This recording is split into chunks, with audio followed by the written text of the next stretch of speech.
안녕하십니까. 반갑습니다. 네. 저번에 투자 파트 넘겨보세요. 투자 파트를 안 한 파트가 있어서 286으로 가시면 286으로 갑니다. 286%를 가시면 저번에 거기를 빼먹었더라고요. 그죠? 그래서 저번 주에 그 할인현금 수지분석법 안 했었죠. 그죠? 여기 들어가도록 할게요. 그래서 이제 286페이지 찾으셨습니까? 들어가도록 할게요. 그래서 이제 할인현금 수지분석법이에요. 그래서 여기는 이제 세 가지 법이 있는데 어림셈법은 저번에 했었고 일단 291페이지로 가시면 잠깐 가시게 되면은 거기에 어림셈법은 저번에 했었죠. 그죠? 그죠? 그래서 했고 오늘 이제 그 286페이지 할인현금 수지 분석법으로 갈게요. 자, 들어갑니다. 제목이 할인 현금 수지 분석법이에요. 자, 이건 어떻게 되냐? 내가 1억을 투자해서 1년 후에 1억 2천만 원을 벌어요. 그럼 내가 낸 거는 미래 가치예요, 현재 가치예요. 현재 가치를 현가라고 했었죠, 그죠? 근데 1억 2천은 현재 가치입니까, 미래 가치입니까? 내가죠, 그죠? 내가서. 그럼 내가 낸 거는 불확실해요, 확실해요. 확실하고 1년 있다가는 불확실하죠. 불확실해서. 그럼 불확실하게 되면은 그냥요 위험이 따라요. 위험이 따르죠. 그래서 할인이라는 것은 이 미래 가치를 현재 가치로 갖고 오는 거예요, 그죠? 그럼 내가를 현가로 갖고 와서 내가 투자한 1억보다 낮으면 돼요? 안 돼요? 안 되죠. 그럼 현금 수지는 현금이 들어오고 나가는 거는 현금이 나가는 게 많아야 돼요? 들어오는 게 많아야 돼요? 들어오는 게 많아야 되죠. 그래서 우리가 유출보다는 유입이 더 커야 된다. 이렇게 보세요. 그럼 둘 다 현가가 안 들어가야 돼요? 현가가 반드시 들어가야 돼요. 들어가야 되고. 자, 우리가 현금 유입의 현재 가치 합이라는 것은 자, 우리가 저번 시간에 보였을 때 건물을 사서 임대하게 되면 임대료만 받아요. 양도 차익도 있어요. 운영과 처분이 다 있죠. 그죠? 운영과 처분. 그래서 운영과 처분을 다 따져서 저번 시간에 어림셈법은 그냥입니까? 운영만 따졌습니까? 운영만 따졌고 얘는 처분까지 다 따지고 저번에 어림셈법에 그 자본회수 기간이라는 게 있었죠.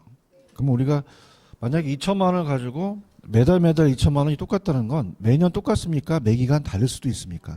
다를 수 있죠. 그래서 매 기간 소득이 다를 수도 있고 그 다음에 세후 현금 수지와 세후 지분 복귀라는 게 있었죠. 그죠? 그래서 세후로 따진다는 거.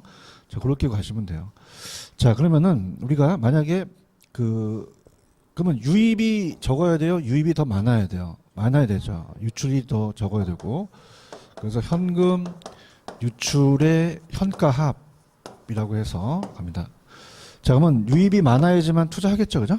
크노아트 투자한다. 이렇게 가요, 그죠? 그래서 이제 처분도 계산하는데 보통 요새는 다 운용이 나옵니다. 자, 펜을 들어보시면 의로 가볼게요. 286페이지로 가시면은 거기 할인 현금 수지 분석법은 장래 기대되는 현금 수익과 지출을 무슨 가치로 할인한다? 현재 가치라는 것 동그라미 치시고 서로 비교해서 투자 판단을 한 다음에 2번을 가시면은 자, 매기간 똑같아요. 소득이 달라요. 그럼 여러 해라는 게 있죠. 여러 해라는 건 매년 소득이 다르다는 얘기예요. 그죠? 이렇게 보시고요. 그 다음에 소득이득은 임대료고 자본이득은 처분이죠. 그럼 임대료마다 받아요. 나중에 처분도 해요. 그 다음에 세후 소득을 기준으로 한다라고 되어 있나요? 이렇게 잡으시고요. 자, 그 다음에 우리가 지금 화폐 시장 가치를 안 고려했습니까? 얘는 고려했습니까? 고려했고 보유기간 동안에 모든 현금 수지를 현재 가치로 환원했죠, 그죠? 이렇게 해서 이제 우리가 세 가지 방식이 있는데 맨 밑에 가시면 순영가법이라는 게 있나요? 들어가 볼게요. 순영가법은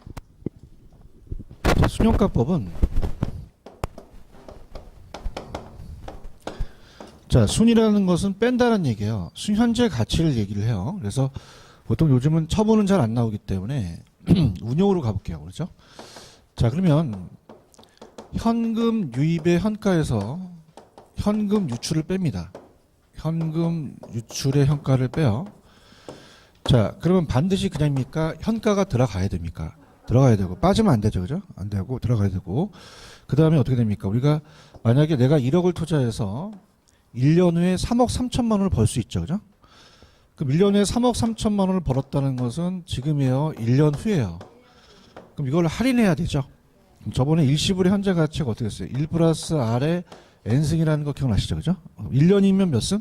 1승. R이 그냥입니까? 할인율이 됩니까? 할인율이 되죠. 그래서 할인율이 돼서 요 할인율이 요구 수익률로 할인해요. 무슨 수익률로 할인한다? 요구 수익률. 요구 수익률. 그 만약에 요구 수익률이 만약에 10%다. 그럼 우리가 0.1이니까 1.1이니까 3억이 되겠죠. 그럼 3억에서 1억을 빼면 2억이 되죠. 그럼 이게 마이너스가 돼야 돼요? 플러스가 돼야 돼요? 플러스가 되죠. 그럼 요거는 순효과가 1보다 커야 돼요? 0보다 커야 돼요? 0보다 크거나 같은 데 투자하고 작으면 기약하죠? 무슨 말씀인지 아시겠어요? 갈게요. 그럼 순효과법 갑니다. 개념. 1번. 얘는 순효과법이란 장래에 기대되는 세전이에요? 세후예요? 세후 소득을 현재 가치학과 투자 비용으로 지출된 지분의 현가합을 서로 비교했다 그랬죠? 찾았습니까? 그래서 우리가 항상 요거는 총에서 운영의 부채 서비스를 뺐으니까 항상 지분이 들어가요. 그래서 지분에 대한 현가합을 서로 비교해서 순효과란 자 현금의 유입의 현가에서 현금의 유치 현가를 그냥 했어요. 공제했어요. 그럼 얘가 뭐보다 커야 돼요? 0보다 커야 된다고 되어 있나요? 그 다음에 2번에 가시면 순효과법에서 사용하는 할인율은 무슨 수익률로 할인하나 그랬죠? 요구 수익률. 그렇죠. 이렇게 보시면 되고 그 다음에 이제 오른쪽에 의사결정으로 가시면 상호 독립적과 상호 배타적이라는 단어가 있나요? 자, 그럼 상호 독립적은 뭐냐면 독립적은 만약에 A, B, C 대안이 있으면 순효과가 그냥이 돼요. 0보다는 커야 돼요. 그 마이너스 100원이면은 기각을 하시겠죠. 그 마이너스 200원도 기각하시고 플러스 100원이면 그냥입니까? 선택을 합니까? 플러스 200원도 선택하죠. 그럼 이렇게 고르는 게 상호 독립적이야. 그러니까 이 대안이 뭐보다 커야 된다? 0보다. 크거나 같을 때 채택하고 작으면 기각해요. 맞아요? 밑에 상호 배타적이라는 단어가 있어요? 그럼 100원이 좋아요? 200원이 좋아요? 그럼 서로 가장 큰 거 선택하는 거는 독립적이다? 상호 배타적이다? 상호 배타적이라는 거죠. 그 밑에 수익성 지수법이라는 게 있나요? 자, 수익성 지수는 나누는 거예요. 수익성 지수는. 그래서 이제 순효과라는 것은 Net Present Value, NPV라고 하고요. 수익성 지수는 PI라고 그래요. 그죠? 그러면은 항상 분수는 알고 싶은 게 올라가죠. 그럼 알고 싶은 게 유출이 알고 싶어요? 유입이 알고 싶어요? 유입이 알고 싶죠. 그래서 우리가 현금 유입의 현가를 현금 유출로 나눠요. 현금 유출 나눈다. 그 분모 있는 방식은 유출에 대한 유입이죠. 그럼 3억에서 만약에 내가 1억에서 3억 벌었다면 몇 배 벌었죠? 3배 벌었죠. 그죠? 그럼 이거는 0점에 벌었다는 것은 그냥입니까? 반토막이 난 거죠. 그럼 얘는 0보다 커야 돼요? 1보다 커야 돼요? 1보다 커야 되죠. 이해 가셨어? 그럼 제일 중요한 게 뭐야? 쟤는 뭐보다 커야 되고 얘는 뭐야? 1보다 커. 그걸 바꿔낸단 말이죠. 이렇게. 그럼 수익성 지수는 현금 유입의 현가를 뭐로 나눴어? 현금 유출의 현가로 나눴죠. 그러면 우리가 그 수익성 지수는 투자의 효율성을 나타내는 지표로서 투자 규모가 크면서 효율성이 낮은 투자안의 경우 순효과가 크지만 수익성 지수가 작게 될 수 있는데 자 우리가 2번에다 한번 펼쳐 보세요. 이게 무슨 뜻이냐? 자 동그라미 2번은 만약에 A와 B가 순효과가 2억이 똑같아요. 그럼 그냥입니까? 순효과가 같습니까? 같죠. 지금 보고 있어요? 그럼 순효과를 선택할 수가 있어요? 선택할 수가 없어요? 없죠. 같으니까. 그렇죠. 그럼 무슨 성 지수로 가야 된다? 수익성 지수로 가야 되죠. 그래서 우리가 순효과는 유입에서 유출을 빼죠. 그러니까 그러면 유입에서 유출을 빼게 되면은 만약에 6억에서 4억을 빼도 2억이 되고 3억에서 1억을 빼도 2억이 되죠. 그러면 4억 투자해서 2억 버는 게 나아요? 1억 투자해서 2억 버는 게 나아요? 1억 투자해서 1억 버는 게 낫다는 거야. 이게 가야 되는데 그럼 순효과가 동일할 때는 초기 현금 투자가 많을수록 적을수록 사업성이 더 좋죠. 그걸 나타내는 게 수익성 지수라는 얘기예요. 이해 가셨어? 그럼 밑에 가시면 상호 독립적과 상호 배타적이라는 게 있어요. 그러니까 독립적은 하나씩 볼 때 수익성 지수가 뭐보다 커야 돼? 1보다 커야 되죠. 작으면 기각하죠. 근데 만약에 나중에 남았다, 그럼 그 중에서 작은 걸 선택해, 제일 큰 걸 선택해. 큰 거 선택하죠. 상호 독립적, 상호 배타적이라는 거예요. 이해 가셨나? 그 다음에 내부 수익률법이라는 게 있어요. 자, 내부 수익률은 내가 그 자체에 투자하려는 수익률이에요. 내부 수익률은. 그러니까 내부 수익률을 IR이라고 하고 기대 수익률이라고 그래요. 그러면 내게 더 많이 나와야 되죠? 근데 우리가 그 최소한 보상되는 게 요구 수익률이라는 거 기억나세요? 그럼 이건 내부입니까? 외부입니까? 외부. 다른 데서 투자하는 거죠? 그러면 내게 더 많이 나와야 되겠죠? 그럼 내부 수익률이 무슨 수익률보다 커야 돼요?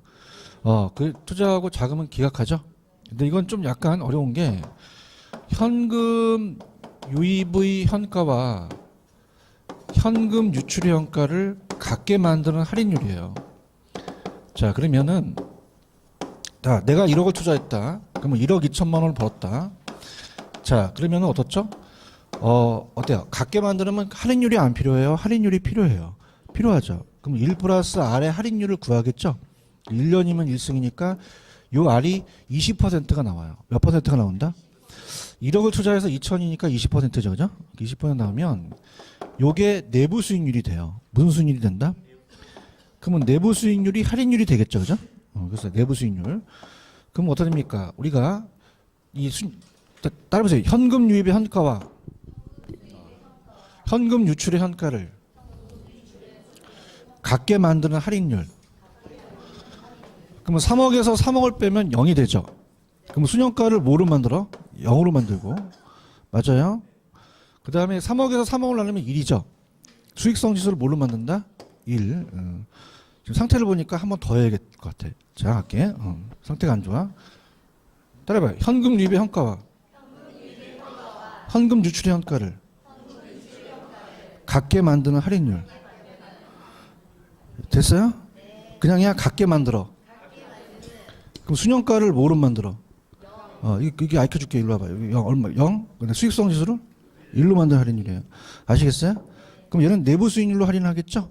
제 요구 수익률로 할인하고. 아시겠죠? 내부 수익률법 있어요? 갑니다. 자, 얘는 내부 수익률이란 내부 수익률과 요구 수익률을 비교하죠. 그렇죠? 얘는 현금 유입 현가와 현금 유출 현가를 그냥 같게 만드는 할인율이야. 순현가를 뭐로 만들어? 수익성 지수를 1로 만들죠. 맞아요? 넘기세요. 넘기시면은 뭐가 뭐보다 커야 돼? 내부가 요구보다 커야지만 투자하죠. 그래서 상호 독립적이면 내부가 요구보다 큰 거나 같은 걸 투자하고 자금은 기각하고, 상호 배타적일 때는 그냥입니까? 가장 큰 거 선택합니까? 큰 거 선택하죠. 그래요? 이렇게 보시면 되고요.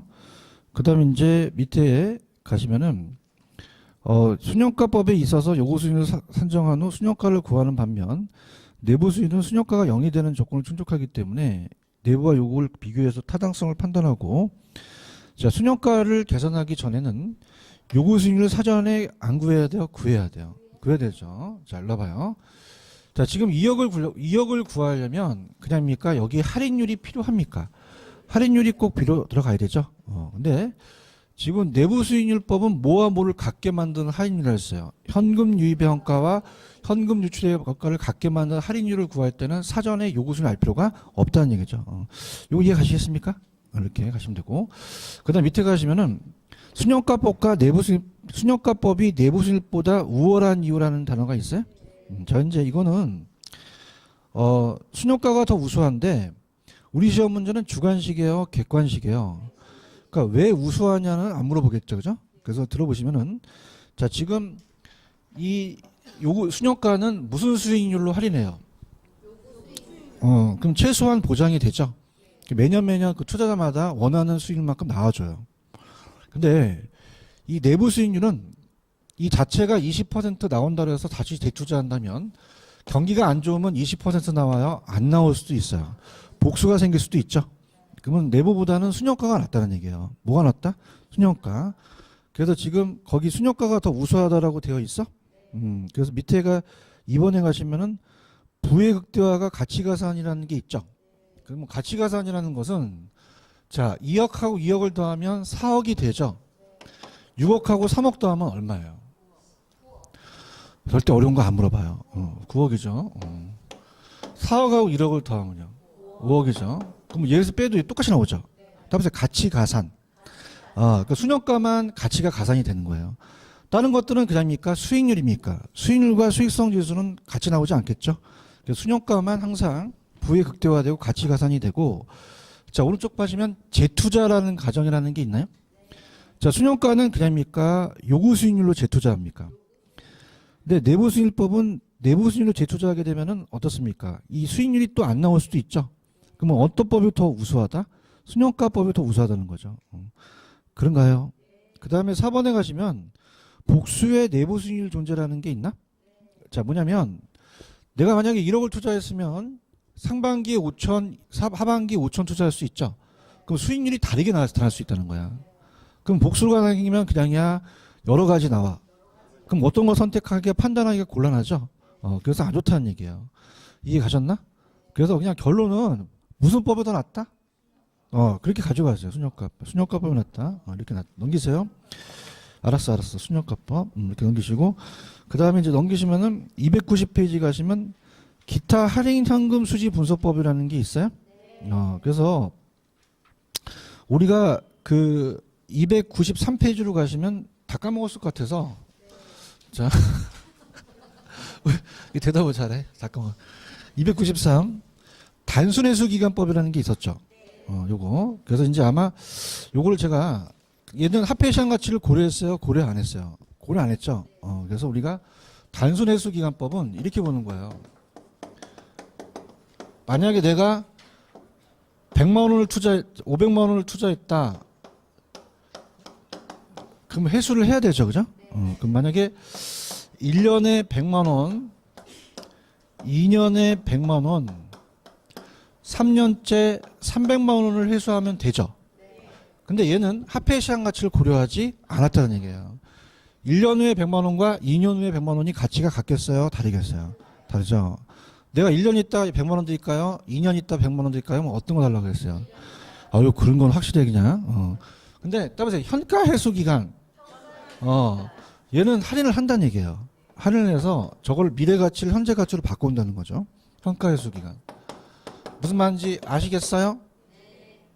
내가 1년 있다 100만 원 드릴까요? 2년 있다 100만 원 드릴까요? 어떤 거 달라고 하겠어요? 그럼 1년에 대한 가치가 높은 거죠? 그럼 갈수록 할인율이 커진다는 얘기예요. 그래서 우리가 일시불 현가가 0.9, 0.8, 0.7은 임의적으로 했다면 갈수록 그냥이다 할인율이 커진다. 가치가 떨어진다는 얘기죠. 그럼 얘가 90만 원이 되고 80만 원이 되고 37이 210만 원이 된다는 거야. 알겠죠? 그럼 현가 회수 기간은 그냥이야 화폐 시장 가치를 고려했어. 했죠? 내가 어디 갔다 갔지 지금? 몇 페이지에 떴어? 290이죠? 290. 그럼 290페이지 가시면은 현가 회수 기간법은 그냥이다 화폐 시장 가치를 고려했다. 그럼 할인을 했죠? 그래서 현금 수지 분석법으로서 우리가 이제 단순 회수 기간은 고려 안 했는데 얘는 고려하니까 어떻게 돼요? 금액이 작아졌죠? 그럼 기간이 더 그냥 있어요? 좀 연장될 수 있어요. 연장될 수 있고, 연평균이라는 것은 그냥입니까? 평균을 냅니까? 평균을 내서 순효과를 또 연평균 순효과라는 것은 현가가 들어갔죠? 그래서 화폐 시장 가치를 또 고려했는데, 뭐 저당상수 사용한다는 건 그냥 참고하시기 바랍니다. 이해 가셨죠? 됐습니다. 우리 프린트 다 받으셨어요? 갈게요. 프린트 갑니다.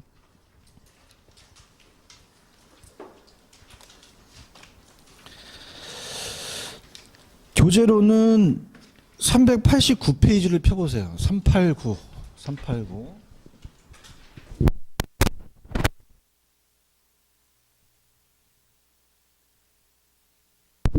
가시면 뭐라고 되어 있냐면 메뉴에 제목이 있나요? 뭐라고 되어 있냐면 부동산 개발 및 관리론이라고 되어 있죠. 이제 들어가는데 밑에 부동산 이용 파트는 거의 시험 문제가 안 나와요. 10년에 한 번씩 나오는데 여기는 이제 넘겨보시면은 용어 정리만 가겠는데 390페이지 가시면 토지 이용 집약도라는 게 있죠. 요건 이제 우리가 390페이지 토지 이용 집약도라는 건 뭐냐, 그 정의만 보고 우리가 갈게요. 집약적 토지용과 조방적 토지용이라는 걸 맨날 얘기했죠. 그래서 이제 우리가 집약적이다 조방적이다 이런 것도 이제 우리가 보는데 토지 이용 집약도를 얘기를 해요. 토지 이용 집약도.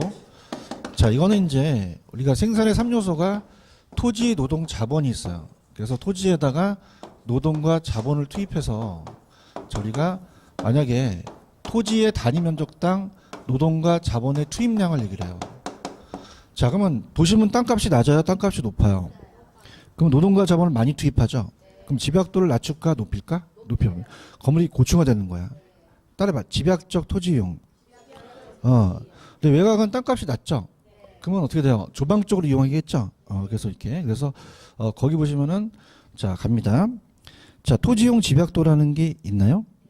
토지용에 있어서 단위 면적당 투입되는 노동과 자본의 크기인데, 자, 우리가 어떻게 됩니까? 우리가 그 토지용 집약도가 밑줄 쳐보세요. 자, 이 집약도를 증가시킨다는 거는 건물의 층수를 올리는 거거든요. 그럼 땅값이 오르면 그냥요 올려요. 인구가 증가하니까 좁은 땅에 더 올려야겠죠. 그 다음에 규모의 경제다가 별표 쳐보세요. 이게 한 번 나왔는데 규모의 불경제예요, 규모의 경제예요. 그럼 대기업 같은 경우는 대량 생산하니까 생산비를 줄일 수 있죠. 그래서 올릴 수 있고 경영효율이 증가하면 또 올릴 수 있다, 이렇게 보시면 되고, 그 다음에 우리가 항상 얘기하는 게 집약적 토지용이라는 자체는 어떻습니까? 이거는 집약적은 토지용에 대한 집약도를 낮추는 거예요, 높이는 거예요? 그럼 건물이 고층화되겠죠. 그래서 1차, 2차, 3차 산업이 더 집약도가 커지겠고, 조방적은 그냥입니까? 집약도를 낮춥니까? 그럼 조방적 이용이라고 되어 있나요? 그것만 이제 보시면 되고, 그 다음에 오른쪽 가시면 직주분리라는 단어가 있어요. 직주분리. 직주분리라고 하는 것은, 직주분리는, 자, 우리가 도심은 그냥입니까? 지가가 높습니까? 그러면 도심에 거의 직장이 있죠.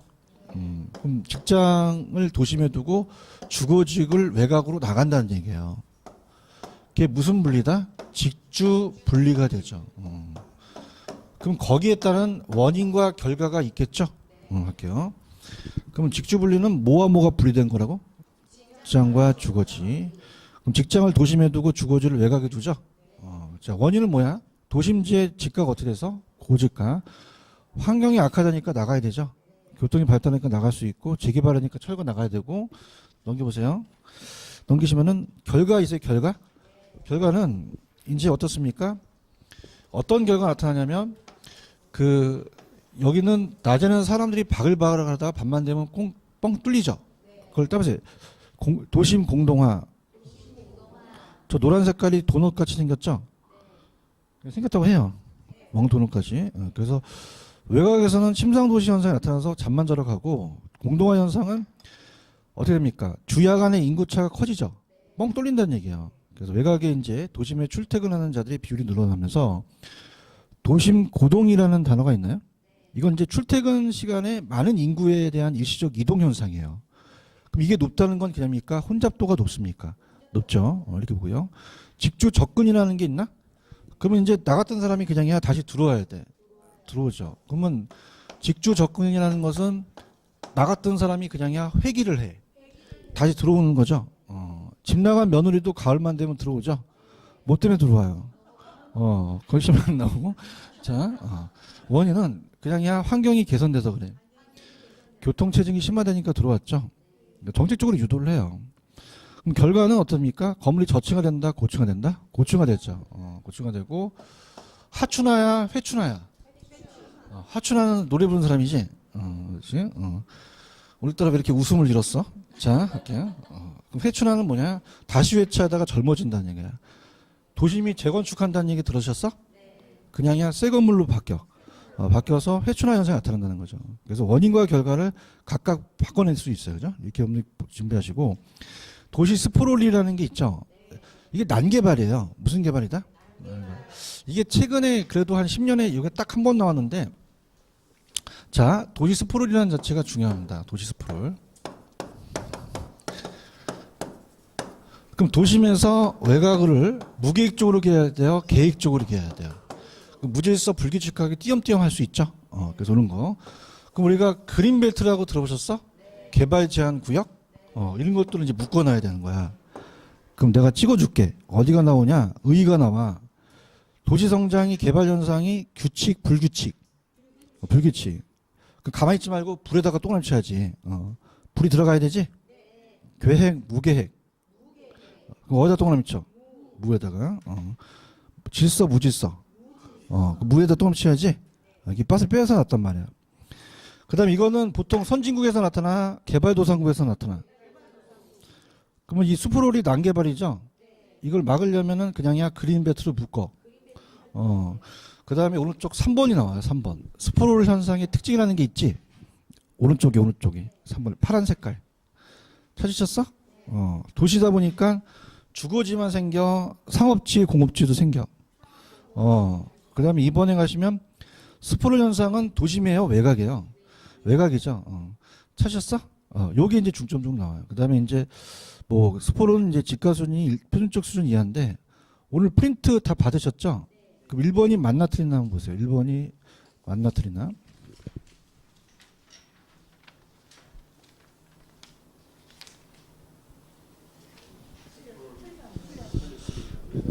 도심 중심지에 생겨요? 외곽이죠. 그다음에 상업지 주거지만 집중입니까? 공업지에도 발생합니까? 모두 발생할 수 있죠? 프린트 1번이에요. 프린트 1번. 오늘 프린트 1번. 못 찾으신 분이 한 3명 있네. 1번 틀렸어요. 됐고. 그 다음에 넘겨보세요. 393페이지 갑시다. 393 가면은 침입과 계승이라는 게 있나? 요거는 정의만 가세요. 정의만. 우리가 시험 문제 안 나오기 때문에 상향여가와 하향여가를 배우셨죠? 그래서 만약에 저소득층이 있는데 고소득층이 들어가는 걸 침입이라고 했죠? 그럼 아예 고소득층 바뀌는 게 계승이라고 했죠? 그래서 침입은 뭐예요? 동질적이에요? 이질적인 수준이 개입된 게 뭐라고 한다? 침입이고. 넘겨보세요. 넘기시면은 계승이라는 게 있나? 계승은 어떻게 돼요? 다른 쪽으로 바뀌죠? 새로운 차원의 인구 집단이 다른 쪽으로 종래 이용을 교체를 하는 것은 침입이다, 계승이다, 계승. 그래서 용어 정리만 가세요. 절대 그 위에 특징 같은 거 보세요. 안 나와. 알겠죠? 그죠? 이렇게 보시면 되고. 그 다음에 넘겨보세요. 오른쪽에 395로 가시면은 부동산 개발이라는 단어가 있나요? 개발 파트는 문제 비중이 높아요. 그래서 우리가 작게는 2문제인데 4문제가량 출제가 됩니다. 그죠? 그래서 어딜 잡냐면 넘기시면은 페이지 397로 가시면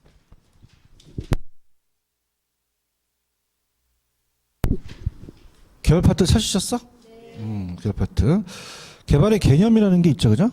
그래서 한번 밑줄 쳐봐. 이게 인간에게 생활, 쇼핑, 내조 공간 등을 제공함으로써 토지를 개량한다는 게 개발한다는 얘기예요. 그죠? 개량. 그래서 개발해서 택지 개발을 얘기하는데 조성과 건축이라는 단어가 있죠.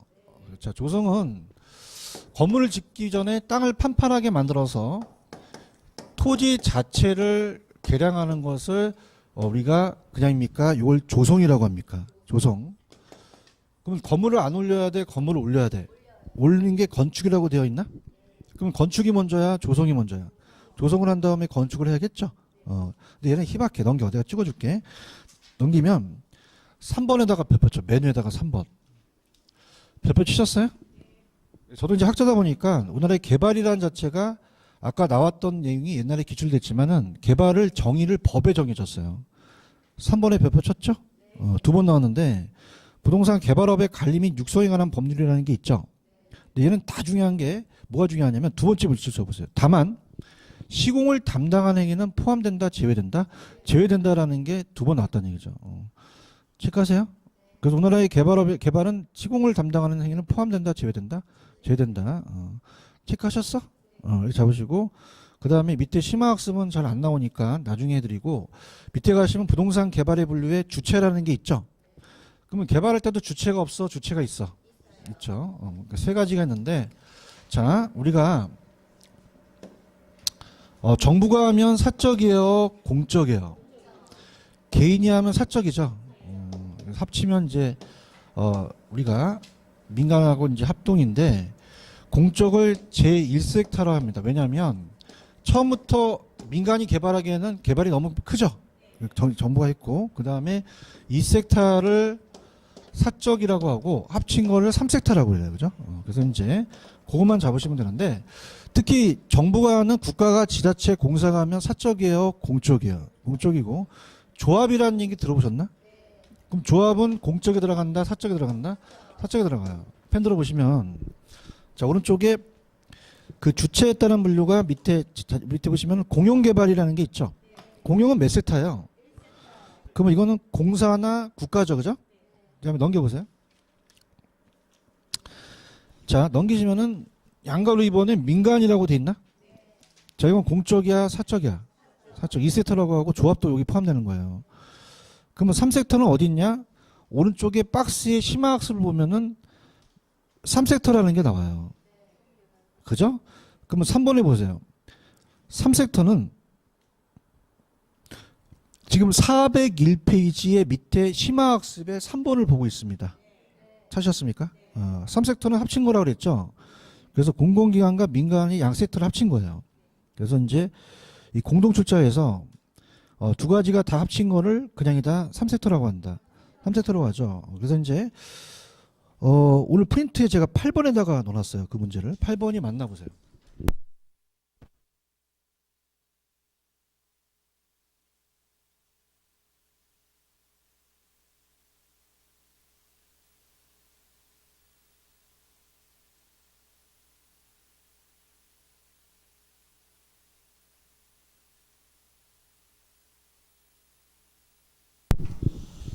일단 공공은 2섹터입니까? 대답 좀 해봐요. 몇 섹터야? 1섹터죠. 그거 자체가 틀렸죠, 그죠? 근데 뒤에 지문이 다 3섹터예요. 그죠? 그러면 공용이 맞아요? 2섹터 맞아요? 3섹터가 맞아요? 3섹터가 맞죠? 대답 좀 해요. 민간이 자본과 기술을 제공했죠? 공공기관이 인허가를 내는 건 3섹터란 말이야. 그러면 공공도 틀렸고 2섹터도 틀렸지? 그럼 뭐로 고쳐야 돼? 3섹터로 고쳐야 되는 거죠. 아시겠어요?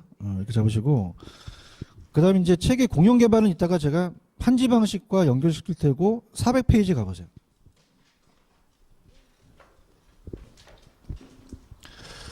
가셨나? 400페이지. 민간 개발이라고 돼 있죠? 400. 택지 개발은 공용만 있습니까? 민간도 합니까? 민간도 하죠. 그래서 이거를 우리가 그 제목도 맞지만 우리 시험 문제는 이제 여기다 별표를 3개 쳐놓으세요. 3개. 우리 시험 문제는 민간의 부동산 개발 사업 방식을 합니다. 민간의 부동산 개발 사업 방식으로 나와요. 개발 사업 방식. 그래서 전체적인 틀을 보셔야 돼요. 거기 아마 제목을 해놓으셨을 거예요. 밑에 보시면은 자 할게요. 자 거기 밑에 민간 개발이라고 돼 있어? 자 여기 조합 안 들어가? 조합 들어가. 그럼 조합은 1섹터야 2섹터야? 1섹터. 그 다음에 2번에 가시면 민간 부동산 개발 방식이라는 게 있죠. 어떤 게 있어? 4가지가 있어. 불러봐요. 자체사업, 지주공동, 토지신탁사업, 컨소시엄이라는 게 있나요? 찾으셨어? 이 4가지를 갖고 이제 우리가 시험 문제 낸단 말이야. 그럼 밑에 가시면 자체개발 사업이라는 게 있죠. 들어갑니다. 자체개발 사업은 자체개발 사업. 자, 우리가 토지 소유자가 있어요. 토지 소유자가 있으면 갑돌이가 토지도 제공하고 자금도 돼요. 자, 개발업자가 여기 등장합니까? 개발업자가 등장을 안 합니까? 안 하죠. 그럼 여기에 개발업자가 들어가면 된다? 안 돼요. 다 토지 소유자가 나와야 돼요. 다 누가 나와야 된다? 그럼 토지 소유자가 토지도 되고 자금도 제도를 했죠? 그럼 그다음입니까? 사업 수행 속도는 빠릅니까? 빠르지만 그냥이야 위험은 크죠? 그래서 밑에 자체 사업이라는 게 있어요. 그래서 내가 하라는 것만 기억. 자, 이거 다 그냥이야 토지 소유자가 해. 여기 개발업자 등장하면 돼, 안 돼? 통상적으로 가장 많은 형태라고 돼 있죠? 그럼 디귿의 장점은 여기 개발업자 들어갔어, 안 들어갔어? 그럼 개발 사업 이익을 다 누가 먹어? 그럼 다 토지 소유자가 하는 거네. 그럼 사업 수행 속도는 빠르네. 근데 안 위험해, 위험도가 커. 그래서 따라봐요. 지주 공동 사업. 아까 지주 공동 사업이 있었죠? 그래서 이제 지주 공동 사업이 나오는 게 지주 공동. 그럼 지주 공동 사업은 지주가 토지 소유자야. 토소라고 하고 얘가 공동 사업으로 개발업자가 자금을 대. 얘가 토지를 제공하고 개발업자가 자금을 댑니다. 개발업자가 자금을. 그러면 이익이 생기면 혼자 먹어야 돼요? 나눠 먹어야 돼요? 그럼 어떻게 돼요? 위험을 분산시킬 수가 있겠죠? 그래서 이게 지주 공동 사업이라는 얘기죠. 이해 가셨습니까? 그래서 우리가 그 지주 공동 사업이라는 자체가 어떻게 나왔냐면 6번을 한번 보세요. 6번. 6번을 보시면은 6번이 맞나 틀리나 한번 보세요. 6번.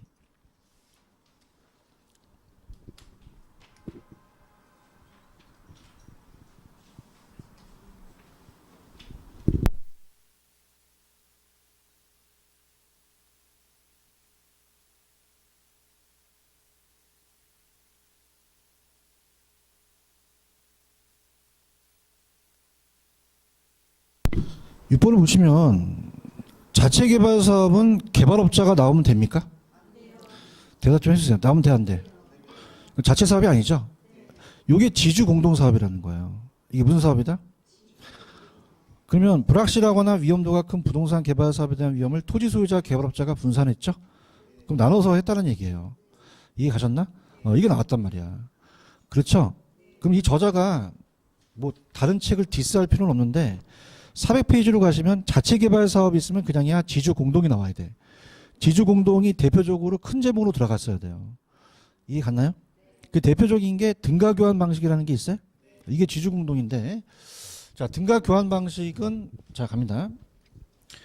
들어볼게요. 만약에 토지를 60억 댔고 자금을 40억 댔어. 그러면 그냥이야 따라서 6대4 나눠 먹어야겠지. 그러면 등가라는 건 그 같은 가격으로 나눠 먹는다는 거야. 알겠어? 그럼 거기에 대표적인 게 공사비 대물 변제형이라는 게 있을 거예요. 그럼 공사비를 그냥이야 대물로 변제해. 대물 변제할 수 있죠. 그래서 공사비를 대물로 변제한다. 그럼 어떻게 된다? 얘가 아까 40%를 냈죠. 그럼 건축물에 대해서 대물은 건축물 40%를 가져가라는 거야. 이해 가셨어? 그 다음에 밑에 가시면 분양금 공사비 지급형이라는 게 있어요. 그럼 말 그대로 분양금 공사비 지급형은 나중에 분양을 하게 되면 그냥이야 분양금 수익금이 있어. 그거를 나눠 먹자는 거야. 그 만약에 100억을 투자해서 200억으로 분양할 수 있죠. 그러면 얘가 60% 얘가 40% 먹겠다는 거야. 그러면 200억의 60%는 얼마야? 그냥 내가 할게. 그냥 120억 가져가는 거고 얘가 80억 가져가라는 거죠. 자, 이거는 대물로 주는 거예요. 분양금 수익금으로 주는 거야. 그렇게 용어만 정리하세요. 그죠? 정리하시고. 그러니까 대표적으로 이 두 가지가 다 무슨 교환이다? 등가 교환이라는 거죠. 지금 보고 있어? 그럼 등가 교환은 어떻게 됩니까? 우리가 토지 소유자가 토지를 제공했고 개발업자가 건물을 졌죠. 그러면 그냥이야 이게 나눠 먹어. 그럼 토지 평가액과 건축 및 비율로 나눠 먹네. 이해 가셨어?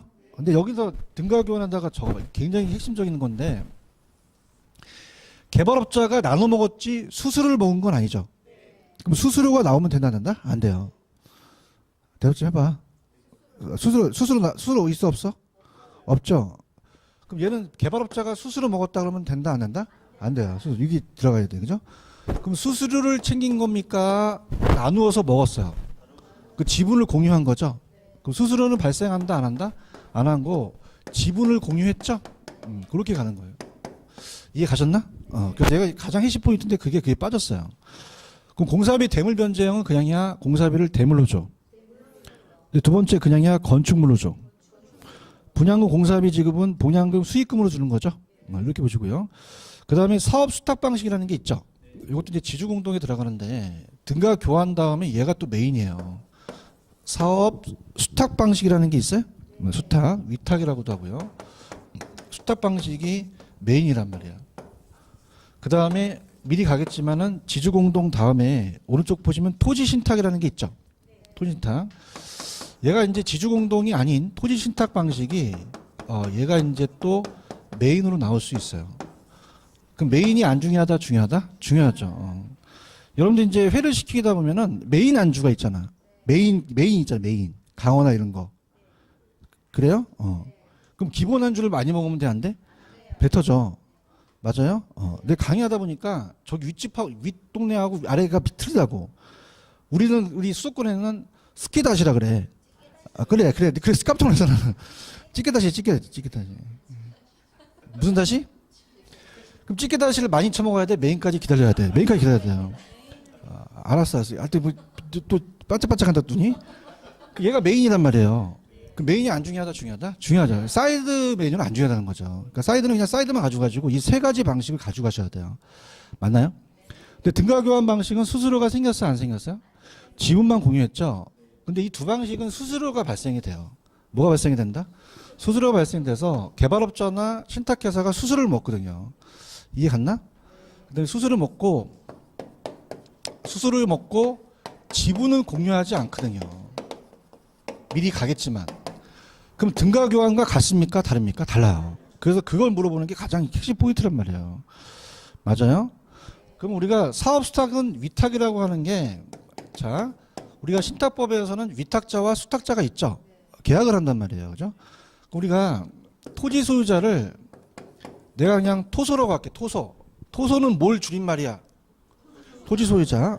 나도 힘들어 죽겠어. 언제 다 적어. 그지? 이렇게 토소가 뭐라고? 이렇게. 얘가 개발업자한테 사업을 위탁해요. 위탁해서 개발업자한테 맡겨요. 근데 왜 두 가지 방식을 왜 수탁도 맡고 위탁도 맡냐면 맡기는 사람을 위탁자라 그래요. 뭐라고 한다? 위탁자. 이걸 수행하는 사람은 수탁자라 그래요. 그럼 얘한테는 위탁한 거고 얘한테 수탁받은 거거든요. 그래서 수탁도 맡고 위탁도 맞아요. 지금 보고 있는 거예요? 거기 수탁 위탁이라는 거 이해 가셨어? 두 가지 다 쓴단 말이야. 근데 얘는 이제 개발업자한테 소유권을 이전을 안 해요. 소유권을 이전한다, 이전하지 않는다. 이전하지 않고 개발업자한테 개발의 노하우만 제공받는 거예요. 그럼 우리가 토지 소유자가 지가 토지도 제공하고 자금도 조달해요. 그럼 소유권 넘겼어요? 소유권은 안 넘겼어요. 안 넘긴 상태에서 얘가 수수료만 받는 거예요. 그럼 아까 등가 교환 방식은 수수료 생겼어요? 안 생겼어요? 자, 이제 하도 많은 게 나오니까 머리가 아파서 다시 얘기할게. 이건 그냥 나눠 먹는 거야. 대답 좀 해봐. 수수료가 있어? 없단 말이야. 지분을 공유하는 거야. 근데 얘는 나눠 먹어. 그냥 사업만 위탁했어. 그래서 야, 너 개발을 그냥 해갖고 수수료만 처먹는 거야. 지분 생기면 돼, 안 돼? 수수료만 생긴다는 거예요. 아시겠어? 지금 사업 수탁은 보고 있어? 갈게. 스타트. 사업 수탁 방식은 토지 소유자가 토지 소유권 그대로 그냥 보유해. 안 넘겼지? 그럼 개발업자는 사업 시행에 의뢰만 했지? 뭐만 처먹어? 술은 먹어요. 여기는 지분을 공유한다면 안 돼요. 이해 갔나?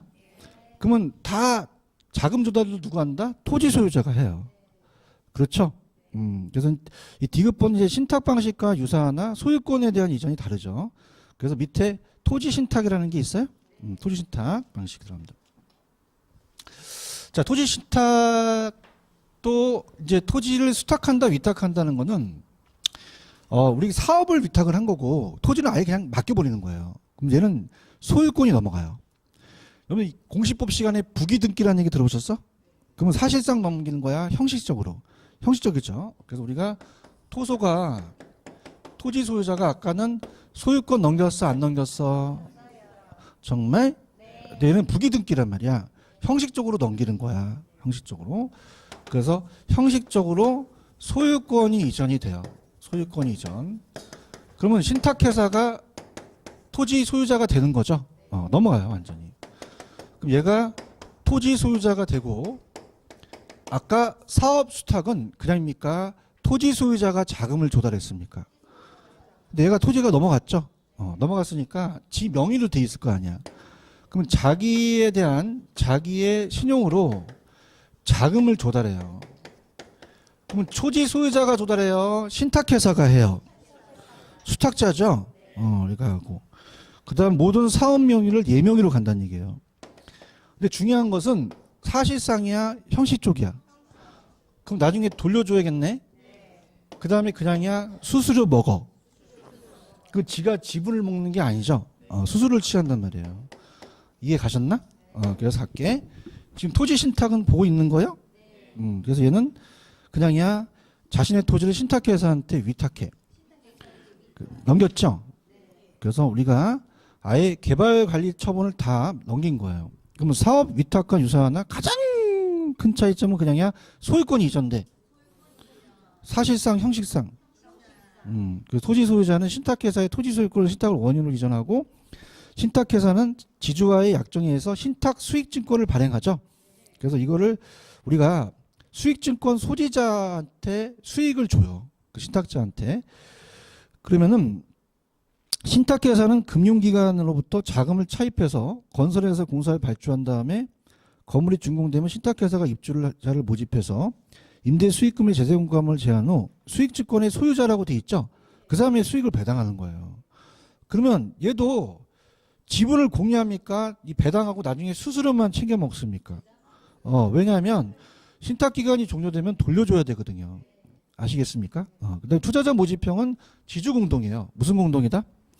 거기다 적어놓으세요. 지주공동사업인데, 자, 우리가 아파트라고 들어보셨지? 조합아파트 지을 때 그냥이야 투자자를 모집해. 그럼 지분을 보장해서 또 걔네들한테 지분을 줄 수 있죠? 컨소시엄은 소규모야, 대규모야? 두 번째, 토지 소유자가 아니야, 법인간이야? 법인간이죠.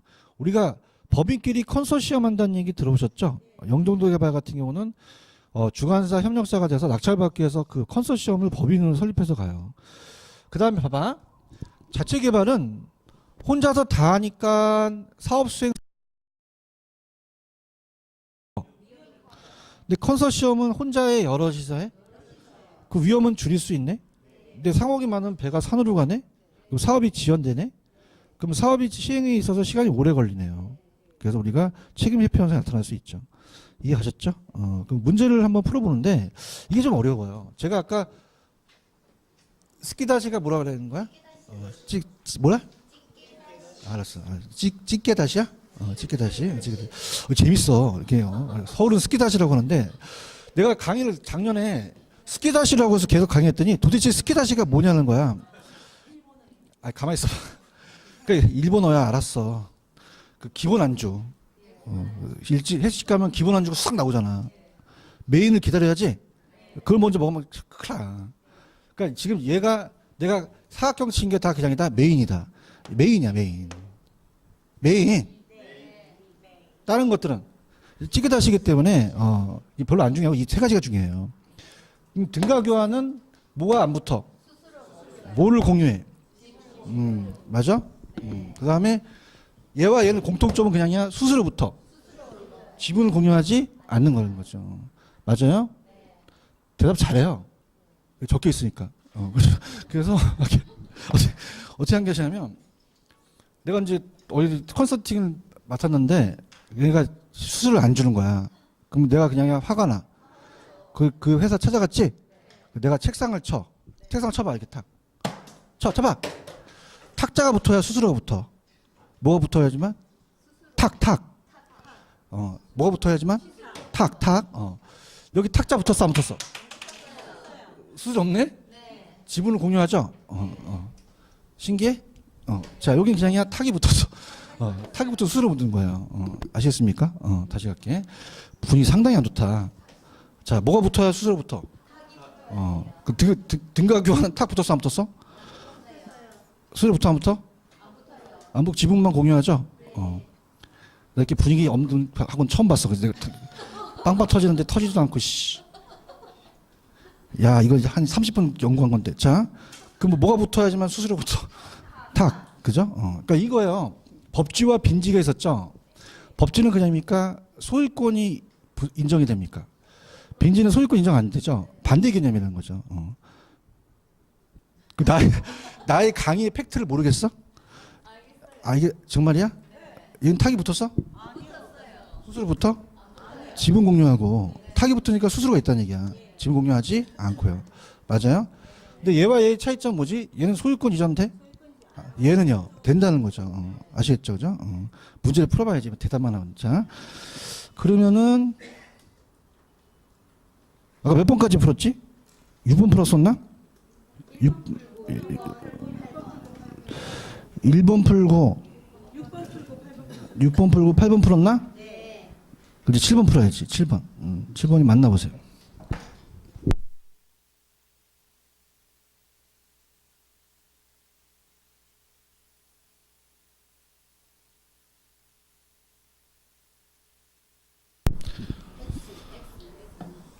자, 차이가 있죠.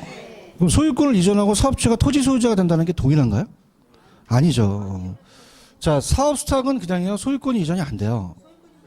신탁회사만 인정이 되는 거죠. 그럼 차이가 없다, 차이가 있다, 있다는 거죠. 신탁 방식은 소유권을 이전해서 사업주체가 신탁회사가 되는 점이 사업 수탁과 다른 점이에요. 이해하셨습니까? 이렇게 갑니다. 그래서 이제 마지막에 이제 잡아봐. 이 자체 개발 사업은 개발업자 들어가면 돼, 안 돼? 그럼 개발업자 들어가면 X지? 응? 토지 소유자, 개발업자 들어가면 큰일 나. 토지 소유자가 먹는 거야. 그럼 그냥이야 위험도가 커. 그럼 지주 공동으로 가야 되지? 그럼 이거는 개발업자와 토지 소유자가 분산할 수 있지. 그런가요? 그 다음에 메인 중요하지?